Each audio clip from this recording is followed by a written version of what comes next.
Six-figure fee to enter the US on H-1B. The new $100,000 rule shocks the job seekers and tech industries alike. And today we are going to break down who can actually afford the American dream now. So, of course, friends, stay with us. But before all of that, a very warm welcome to each one of you here on Immigration Talk Show. Thank you for joining us. We are live on YouTube. Our handle is at Immigration Talk Show. You can also check us out on LinkedIn and Facebook and also on Twitter and Instagram. So before we head on, I have this important disclaimer. And that is by watching our videos, you agree and understand that the information provided by our experts and attorneys, including comments and replies from users, is not legal advice. Use of information is at your own risk. And today, to join us in this very informative session, please help me welcome none other than Attorney Chand Parvathaneni from SPB Law Firm, Dallas, Texas. Hi, Chand. Always great having you on our show. Hello, Nipasa. Thank you so much for inviting me. Hopefully, again, we'll have a very good, informative session. We'll talk about all the new changes that are coming in, especially into the H-1B world and the immigration world.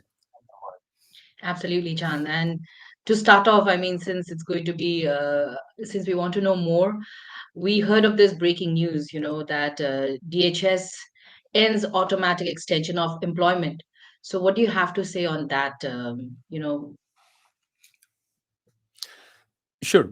So I think in the past, what happened was the EAD cards, they were taking a very long time. And then the government, they came out with a temporary rule where they said if you file for your EAD extension timely means before your EAD card expires, if you do a timely extension filing, some of the categories were able to get an automatic extension. And what that meant is while USCIS was still processing their filings, their pending EAD card extension filings, people automatically got an authorization. What that means is they can still work even without an approval based on the pending EAD extension application. I think, but again, recently what happened was, as we saw last week, so the government came with an interim rule. So in the interim rule was any of these EAD card extension filings, you cannot work with a receipt, because previously what the government said is a couple of the categories had a 540-day automatic extension. So the new rule says that no, you do not have any automatic extension. You have to wait until your EAD card gets an approval. The good thing is this is only valid for the new filings, at least for anybody that is already out there. Already the filing has been done before October 30th. They still come under the old rules. But the new people, so the new folks, whoever is having their EAD card about to expire or going to expire in the future, they will not be able to take advantage of this automatic extension. And what that means for everybody is don't wait until the last minute, because USCIS is saying apply it well ahead of time, things will be fine. So what that means is up to 6 months ahead of their deadline. So if somebody's card is expiring, say next July, 2026 July, they can start applying for their EAD extension starting from January of 2026. So 6 months ahead of time, you can apply for your extension. So what USCIS is saying is do things well ahead of time, apply for your extensions well ahead of time, because if you don't get an approval by the time your EAD card expires, then pretty much you have to take a step back and wait until this card gets approved. So that is pretty much the gist of this rule that came out last week. And the main impact that I'm seeing is mainly for the H4 EAD extensions and mainly for the GC EAD extensions. These two are badly hit because there are a lot of people who typically use these two EAD card in their job life. Thank you so much, Chan, for giving us a peek into what is happening and all folks worried out there. I think it's always best to consult with an immigration attorney, and you should definitely check out Attorney Chand Parvathaneni from SPP Law Firm as well. And also, you can join us on conversation if you have any questions with regard to the breaking news or the topic of discussion for today, which is very important as well. Another breaking news, which we are all still shocked, though it has been some time now. Who can afford the American dream? The H-1B visa, $100,000 fee proposal, and we are going to discuss this further. Have so many of our questions, and thank you so much, Sid Mohan, also for joining us. I can already see so many questions that you have. I wish you could join us on call, and this goes out to everyone out there. If you have a lot of questions, maybe why not join us on call? Take this as your chance or opportunity, to be able to speak with Attorney Chand Parvathaneni right here, right now, live on this number, which you can see on the screen above. The number is 425-436-6335, and the access code is 988-888. Join us. It'll be really nice to have you. And so today's discussion on this topic, Chand, I have some questions, and I'll throw you the first one right now. And that is, how did the visa that once built, you know, Silicon Valley suddenly become a six-figure luxury product now? And who is, this H-1B, uh, I mean, $100,000 fee really meant to keep out, fraudsters or foreign talent? What do you have to say? Sure. So this program, as we know currently, it was designed in 1990s. So in 1990s, they came with an act, and that is that. Whatever rules were designed back then, the same rules are what is driving the H-1B program right now. And then recently, we saw this update, the presidential proclamation, where the program was like completely redefined. So in the new rules, even though the program originally, the aim was to enable US employers to hire highly talented, highly skilled foreign workers whenever needed.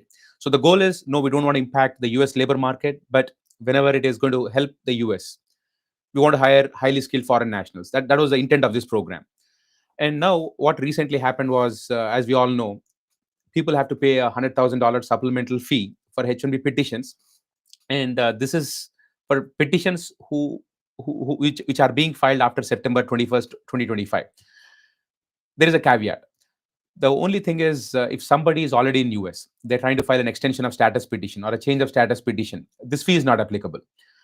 But if anybody is outside US and an employer is filing for a H-1B, now going forwards, any employer who's filing for an H-1B for somebody who is out of the country, who is out in India, who's out in Australia or any other place, they have to pay this $100,000 supplemental fee. And again, clearly the proponents of this law, I mean, of this proclamation, they're clearly talking about the abuse in the H-1B program. And I totally agree that there is abuse in the H-1B program. And more than likely, the small companies typically is where the data shows that there is more abuse, more than the bigger companies. So I think there is a genuine reason where we do want to stop the abuse. So there is a genuine reason where people do not want wage suppression, do not want outsourcing. People do want to encourage the hiring of US workers. But is 100K the solution? Putting a fee of 100K, is that the solution to stop these problems? Again, we don't know, but again, proponents of this fee do say that that is what this fee is going to do. And again, from the other aspect, from the critics who are opposing this fee, they clearly see that as a barrier to foreign talent, because as you clearly said, this visa is now turning into a luxury product. Only companies, only large companies who can afford, will be able to afford this fee and this H-1B filing. So again, in practice, yes, we do want to have legitimate foreign workers. We don't want any bad actors. We don't want any fraud. But is this the solution or not? Again, at this point, we don't know. But clearly, like you said, at this point of time, it does look like a six-figure luxury product, because if the company does not have the luxury of paying such a high fee, they cannot even file for H-1B. And what that means is a lot of startups, a lot of small companies, they probably will be discouraged. And there is a good chance that these companies will miss out on the foreign talent.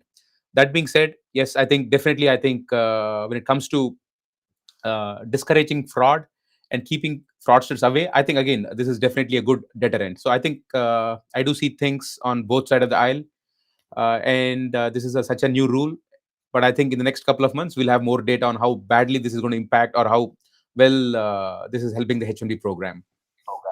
Right, Chand. And it's really shocking because if you just look at the past couple of years, or maybe just 1.5 year, the fee for H-1B filing, it has been ever increasing. If you look at the map, it'll just keep going up. So let's see. And I don't know what is going to happen, but definitely right now it looks like, a paywall. Are we really buying opportunity instead of earning it? That's the biggest question, because right now, why does H-1B once seen as a gateway for talent, it really feels like this block now with this huge wall, which is going to be a big obstacle for so many people to be able to cross.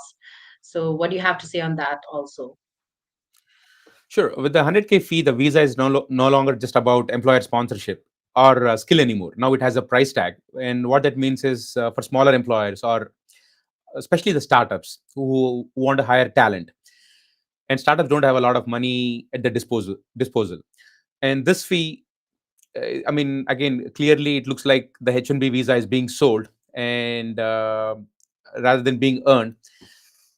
And when the fee escalates, the fee is dramatically a very very at a very very high price point. So to me it does look like a paywall, and what that means is the small companies might not no longer be able to afford foreign talent, which is probably, again, we don't have the data to see what the impact on the country. We don't really have data to even show either ways, whether it is helping deter fraud, or whether it is trying to help the country. At this point we don't know, but definitely it looks like a paywall. And what that means is companies that have the luxury of money, yes, they can afford it. But normal startups, normal small companies which are genuine, they might not even be able to file for H-1Bs anymore.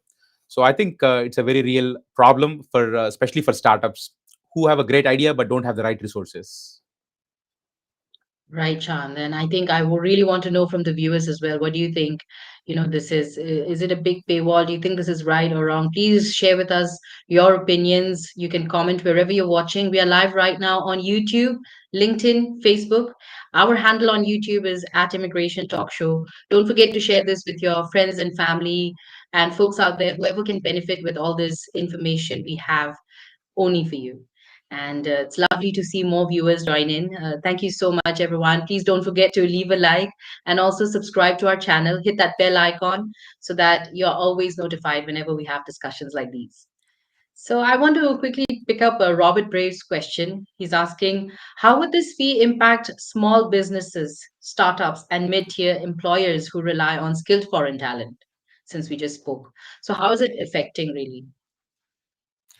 I mean, I do have a lot of small companies, and basically they're giving up. And I think there is basically the challenge is like a lot of small companies don't really have those resources. And I think the proponents of this 100K fee, I think they have a good reason. The reason is, hey, if it becomes really unattractive for the companies to hire somebody on H-1B, maybe the companies will start looking at US workers and not hire foreign workers. So I see that point. But what I'm more worried about is a lot of startups, especially because I work with a lot of technology companies. The challenge is, again, if it becomes too expensive, at a certain time, they also look at outsourcing it to the foreign countries. And right now, I think these companies which are outsourcing their work to the foreign countries, at least as of today, I don't see any kind of a tariff or any kind of a disincentive for these companies to outsource to other countries. And what that means is, these companies which are looking for foreign talent, they will simply look at just like sending the job abroad. So they probably will think about, hey, why not we just send the job out to say Mexico, or India, or Philippines, or China, and so on. Because now you can avoid the 100K tag, and you're not even being tariffed on outsourcing your services. Because at least from what I know, if you outsource your job to another country, completely a different country, the government is not even putting any tariff on that. And what that means is, now the companies have another option. Rather than pay this 100K fee, why not send the job over to a foreign country, which I'm more worried about. Because now a job that would have stayed in US, now companies are starting to look at options to just send the job out of the country, which is kind of more scary. Because now we are losing that job in the country, we are losing the revenue in this country. But again, I've talked to companies, and a lot of companies, again, a lot of these big companies, like TCS, Infosys, Cognizant, they already do it. And I'm now more worried that these companies will have an incentive to start looking at outsourcing jobs to foreign countries. And small startups also would start doing the same thing. So I think small startups, I think they're impacted. So if they want somebody in US, more than likely, I think it is going to be a big challenge with the 100K fee. But again, at this point of time, I think if they send the job out, outsource it to a whole different country, uh, I think that is what I think I'm worried that people will start doing. And that will kind of cause more economic harm to US, which is why I don't know how this 100K fee will work on a longer run. Right, Chand. I mean, that's also another very important perspective through to look through. So, thank you for bringing that up. Also, Sid Mohan, I think we have a lot of questions. I can pick up one, and I think we should talk about the first one, which is about the concurrent H-1B. So, Chand, Sid Mohan is asking, when on concurrent H-1B, what is the minimum hours to work for a second employer? And how should concurrent H-1B hours be specified in petition if the hours vary per week from 1 to 10 hours, depending upon employer? Yeah. Sure. So when you file a concurrent H-1B, it is a two-part thing. So first is the LCA, and second is the H-1B petition by itself. So on the LCA, like you said, it's a concurrent petition. It is a second H-1. You're working part-time. So on the LCA, it is very, very important that you mark the LCA as a part-time LCA, because on the LCA there are two questions: is this a full-time job or is it not a full-time job? So on the LCA, which you file with Department of Labor, immediately you say you notify DOL that it is a concurrent job, and then you also notify that it is a part-time job. So that is what you initially start off on the LCS side. And then when you're filing the petition, again you have to let USCIS know that it is a concurrent petition. So you mark it on I-129 and you let USCIS know that it is a concurrent petition. And concurrent means it is a second job. So you do have a first job, this is a second job. So you have to notify USCIS that it is concurrent. And next, when it comes to the hours, on the I-129, again, there is a question: is it part-time or full-time? So you would have to mark it as part-time if it is a part-time H-1B. There is also a question on the number of hours. So when it comes to the number of hours, you should be able to specify the range of hours. Okay, so like you said, anywhere between 5 hours to 10 hours, for example, you specify the hours. Or if it is 10 hours to 20 hours, you can specify the hours. So 10 hours to 20 hours. There is no set minimum. Whatever is it that the company needs you to work is what you put. So the company thinks that on a minimum they need you for 5 hours, on a maximum they need you up to 15 hours on this part-time gig. That is what your employer would put. Your employer would be able to put a range of hours on the I-129 petition and then notify USCIS. So the bottom line is, let USCIS know it is a part-time job. Let USCIS know the range of hours, the lower end of the range, the upper end of the range. And then you should be able to, your company should be able to file the H-1B. Thank you so much. And Sid Mohan, I hope that was helpful. And I think for most of your further questions, why not write directly to Attorney Chand?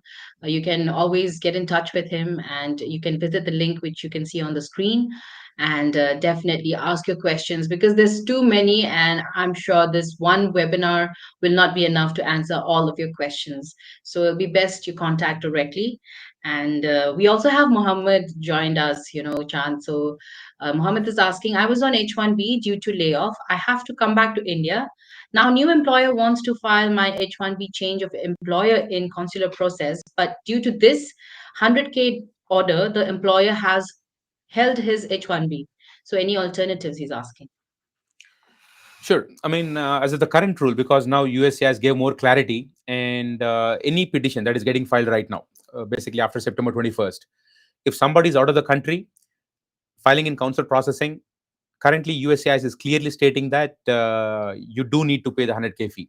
I've also seen RFEs. RFEs are clearly specifying. If you file without that fee, USCIS is coming out and saying you filed it in consular, and because consular processing cases require a 100K fee, you need to show proof of that payment.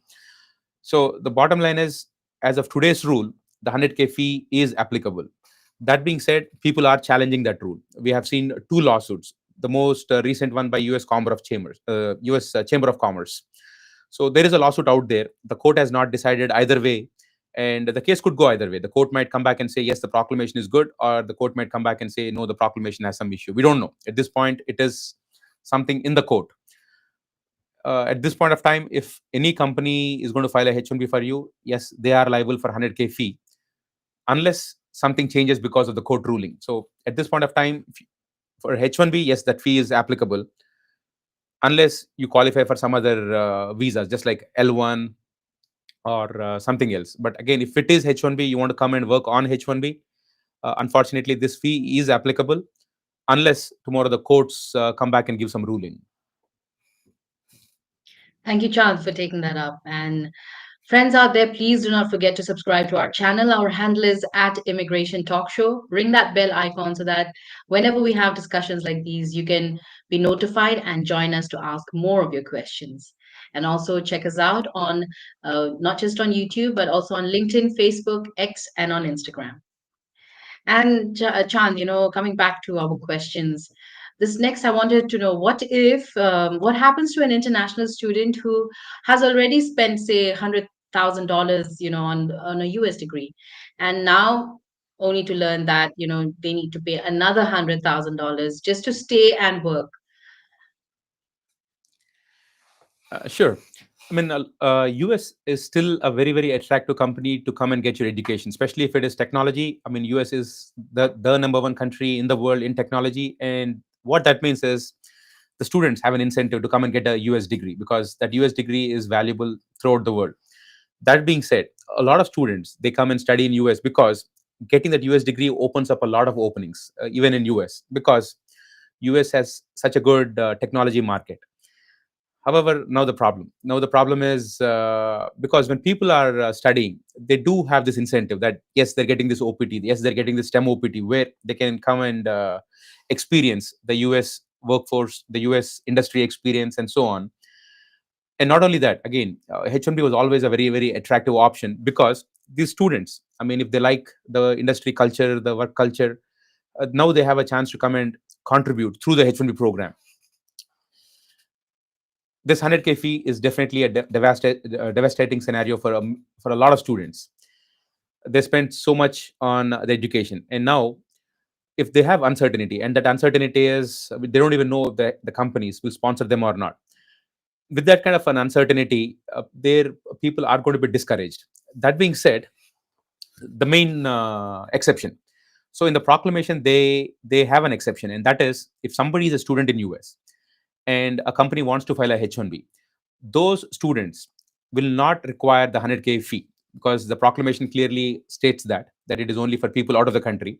And USCIS, when they gave their guidance, clear guidance, they clearly said that students who are in US filing for a change of status, they are not impacted by this 100K fee.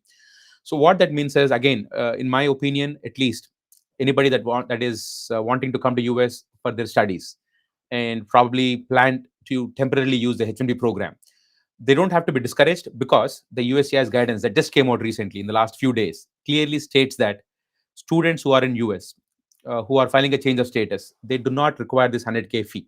So I think uh,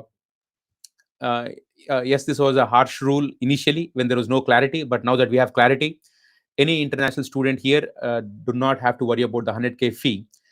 And luckily, what that means is companies now at least will be amenable to take a look at their profile. So if the profile is good, if they feel that the student is highly qualified, since they do not have to worry about the 100K fee, I think their chances probably are not minimized. Right, Chand, right. Do you have any idea, if we already have a lot of people filing under this new fee? Yes, we had a lot of. I mean, we had transfers. We had students converting their status, change of status petitions filed after September 21st. We have amendments, and no, the 100K fee is not required. USCIS themselves clearly also stated that. But for cases where somebody is out of the country, we are getting RFE. So any case filed after September 21st where somebody is inside the country, like students inside the country filing for change of status from the previous consular approval to change of status. So any of those cases, no, I'm not seeing the 100K fee being required because even USCIS has clarified on who needs to pay the 100K fee. So only people who are out of the country, those people will have to pay. And what that means is we will not see a whole volume of such cases right now because right now is not the time. But come March, come April, once we have the H-1B cap lottery, we're going to have the H-1B lottery in March. That is the time where a lot of people from outside the country will be wanting to explore US job options. So those people I think will be hit. Okay, and that is where we'll see the major impact because right now it's only people who are already in the country who are doing transfers, extensions, and so on. But the next time we have this H-1B lottery where people all over the world will try to come and explore the H-1B option, at that time I think anybody who's out of the country will definitely see a drastic hit. And the reason is because the companies will have to pay a 100K fee. I think the demand will be extremely low this year for anybody who's out of the country and trying to get a job offer and try to come through the consular approach. Right, Chand. Well, thank you so much for taking that up as well. I see Venkat Ram has also joined us on YouTube. So thank you, Venkat. Venkat is asking what viable alternatives to the H-1B visa should skilled foreign professionals consider when planning to work in the US? So H-1B is for highly skilled people, but then there is another visa for extraordinary skilled people, and that is O visa. And a lot of times, what I say is people are coming and getting a master's degree, which itself is like a very high degree. So when you have a master's degree and you have some contributions to prove, maybe because everybody has, like especially in the STEM fields, you have 1 year of OPT, 2 years of STEM OPT. That is the time where you prove yourself. When I say prove yourself, I mean, are you writing any papers? Are you contributing to the industry? Participating in any conferences, judging anybody's work. There are so many criteria that you can prove. So I think what everybody, especially who are people, students who are doing their masters, high education, they should try to document all their contributions to the industry, especially because you have 3 years of time during OPT plus STEM OPT. And what that means is now the O1 visa becomes a good alternative because it is for people of extraordinary ability. So I think O1 visa is something that everybody should explore, definitely. Another thing that I also like people to explore is the PhD option, because if you do some good research, it will open up the EB1A options, O1 options. So PhD for somebody who really wants to contribute to your industry. Okay, if you're a mechanical engineer, maybe you want to contribute to the mechanical engineering field. If you're a computer scientist, to your field. So anybody that is interested in research, I think EB1A is a great option, which means you have to write a lot of papers, you have to show your contributions to the society, to the industry, and so on.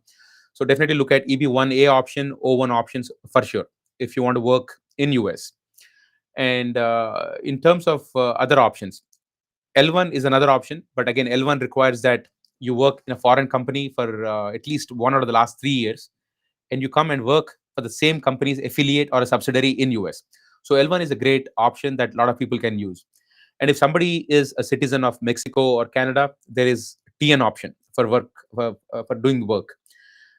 Countries like Australia, you have E3 option, and then some other countries have E1, E2 option. So there are options out there, but the option that I mostly see is O1 is a very good option, and L1 is a very good option for highly skilled people.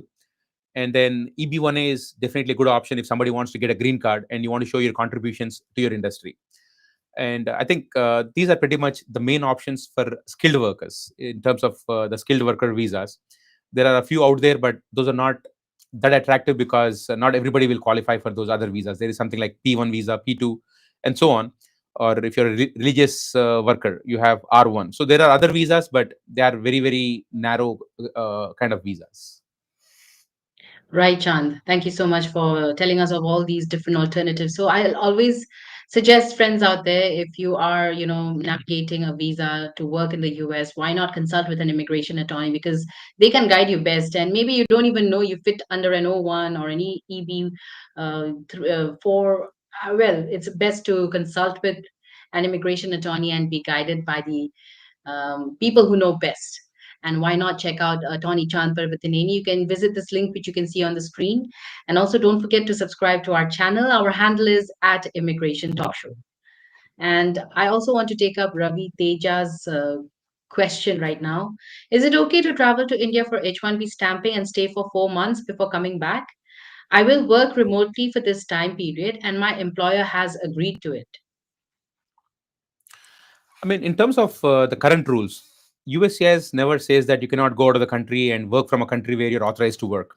The US immigration rules are more about what are you doing once you're in the country. So once you're inside US, you have to strictly follow the rules of the H. For example, if you're on H-1B, H-1B has some regulations. You have to comply with the LCA. You have to work as per the terms of the LCA.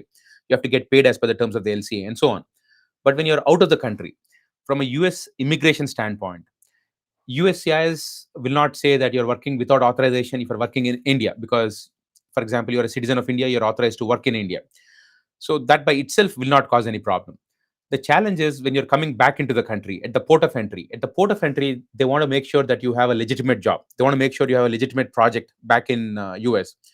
So normally, what we have been seeing is if you are out of the country for more than 60 days, there is a lot more scrutiny because they want to make sure, is your employer benching you?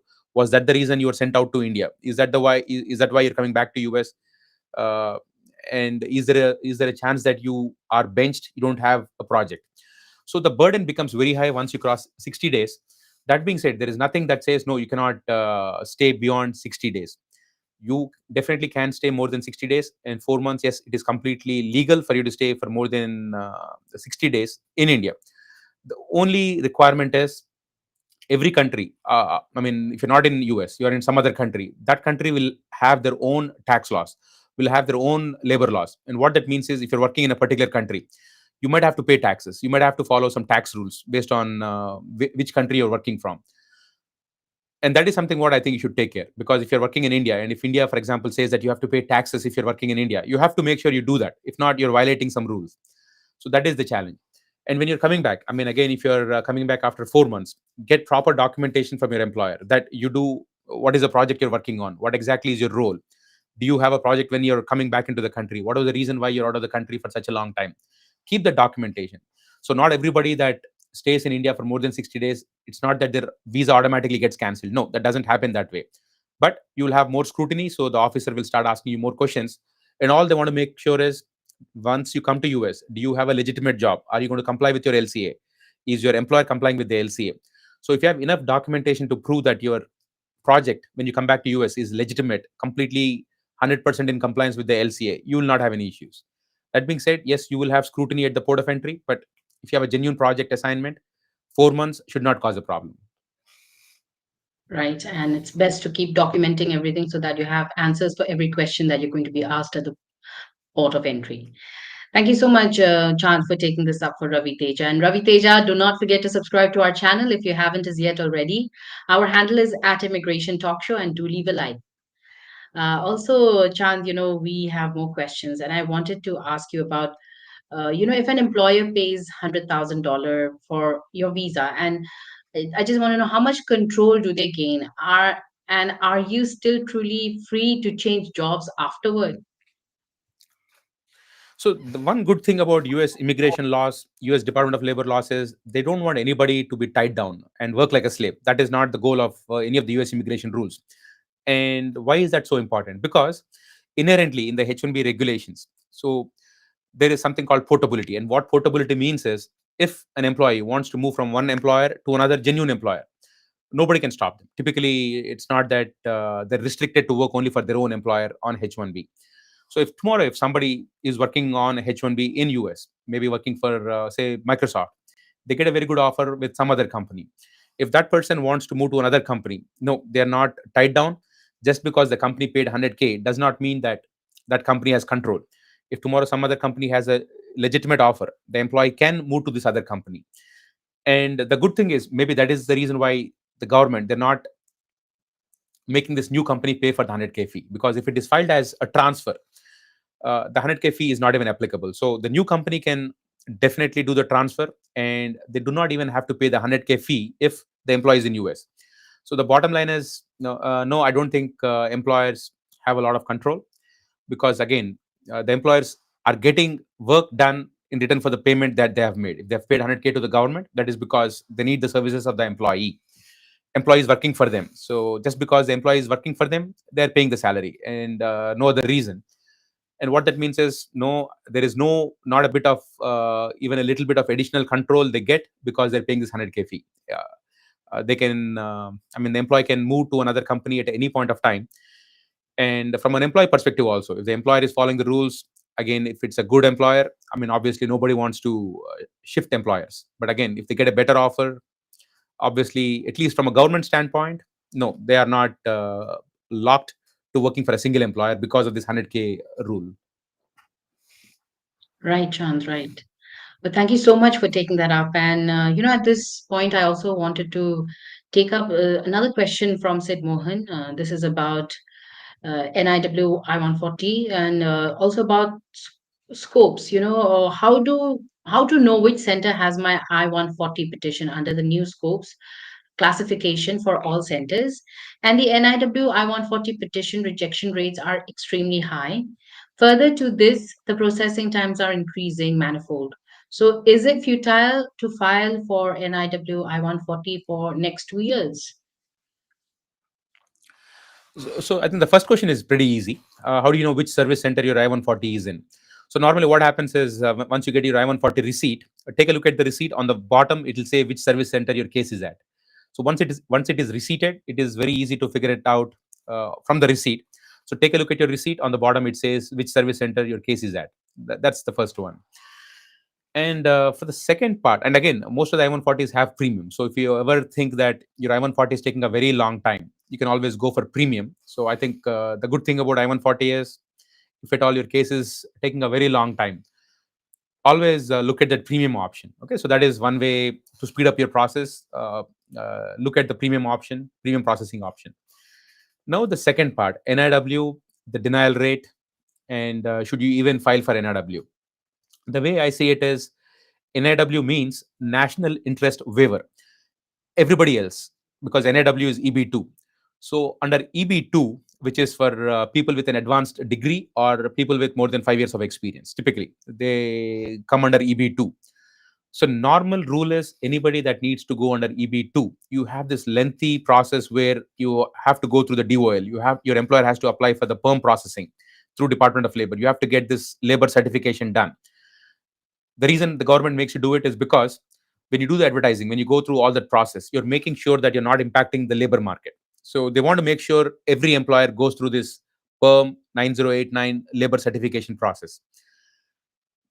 And when you talk about NIW, NIW is national interest waiver. You're saying the government has made this whole big rule about labor certification, but in the interest of the nation, waive this whole labor process. That is what you're asking USCIS to do.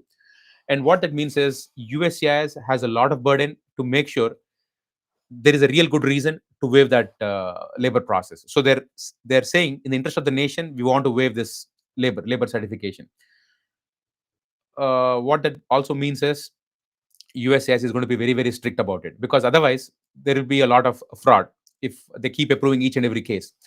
So they're going to look at their prongs, their requirements very, very keenly for every NIW. And what that means is, if you are not able to satisfy them, that is it, it is in the interest of the nation. It is required to waive that labor certification process in the interest of the nation. They will deny the case. So they have their own requirement where you have to go through all those prongs and at least make sure you meet a couple of those prongs that they say are required. Uh, so yes, it is a tough process. That being said, should you explore? To me, again, nothing will change in 2 years, nothing will change in 3 years, nothing will change in 4 years. The rules will stay as rules. So that burden of proof is always going to be very high. So what that means is, if you think your case is very strong, I would definitely at least explore NIW. Okay, so again, you cannot file a frivolous petition. So on the face of it, you should meet all the requirements. So if you feel that you meet all the requirements, if you feel that your case is strong, I think you should explore it. Just because the denial rate is more does not mean that you should not explore it. If you meet the burden of proof, I would definitely say that yes, go ahead and do it, because I don't think anything will change if you wait for 2 years. What could change is, in 2 years, maybe you'll get more experience, maybe you'll have more papers written, maybe you'll have more documentation to prove. If that is the case, yes, definitely wait.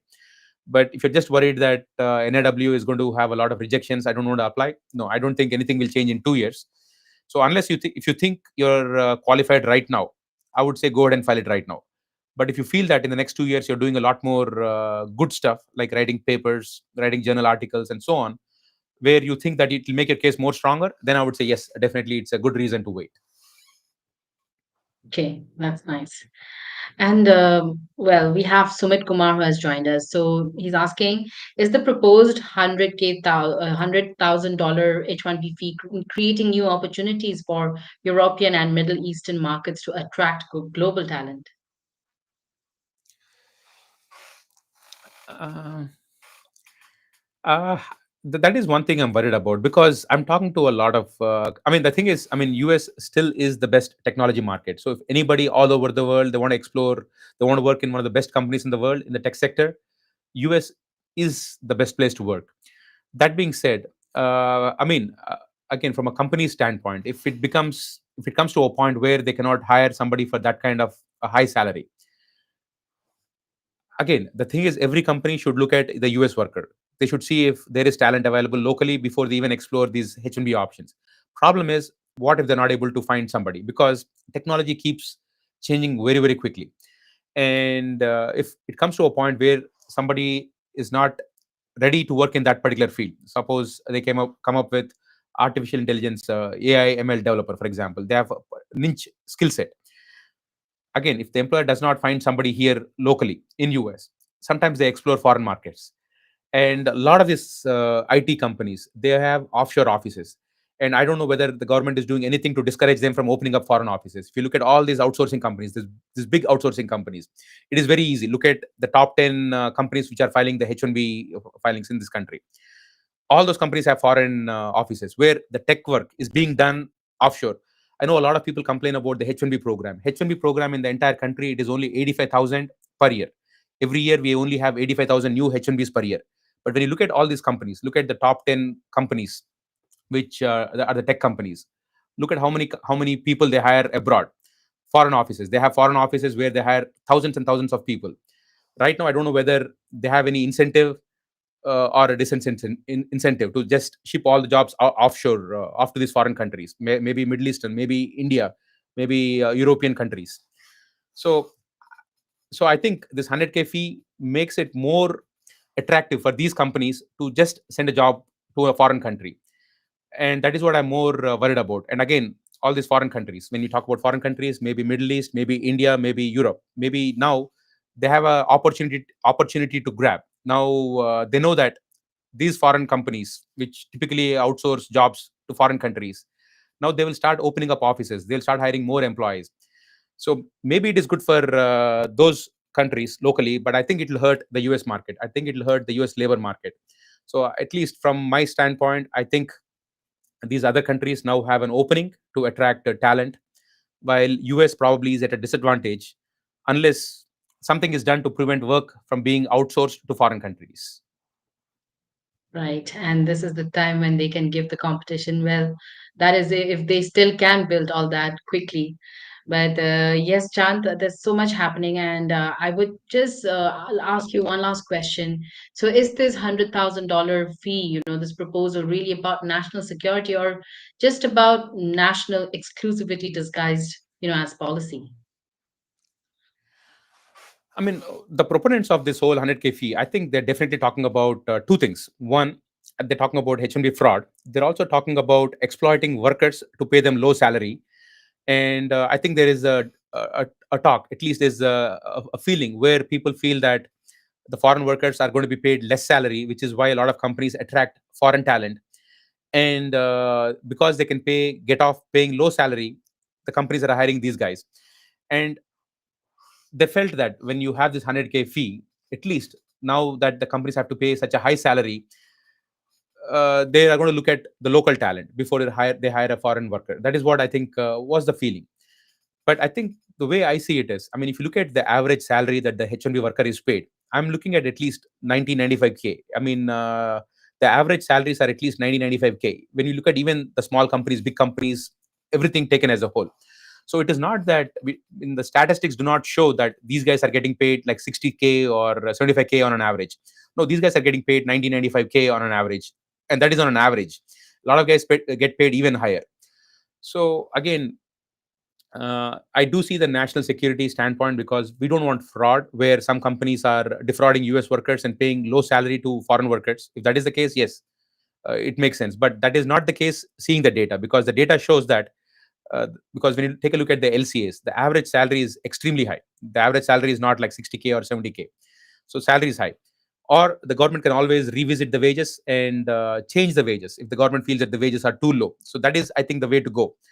But 100K fee to me looks like a penalty, maybe not a great idea. So to me, I think it's a policy where people think that it'll do some good, but I think it's going to hurt on a longer run. That being said, I think we'll have more and more data in the coming few months.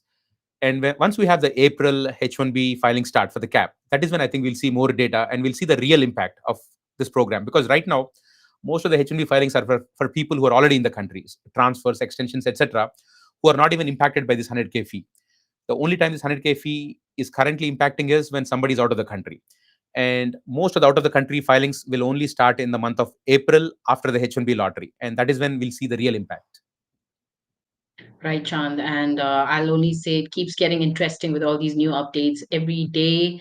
every week. So stay with us, friends. Our handle is at Immigration Talk Show.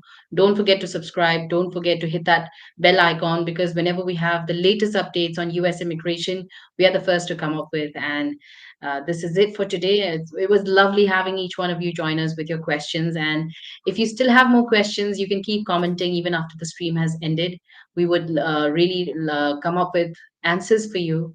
Or better even, why not get in touch with Attorney Chand Parvathaneni directly? You can have a one-on-one consultation, get your problem solved. And yes, thank you so much, everyone, for joining. Thank you, Chand, for patiently taking up each one of our questions. This was a very informative session. As always, it's really good to have you today as well. Thank you so much, Nipasa. So you have a wonderful day, and I'll see you soon, I hope, Chand. Sure. Thank you so much. Thank you.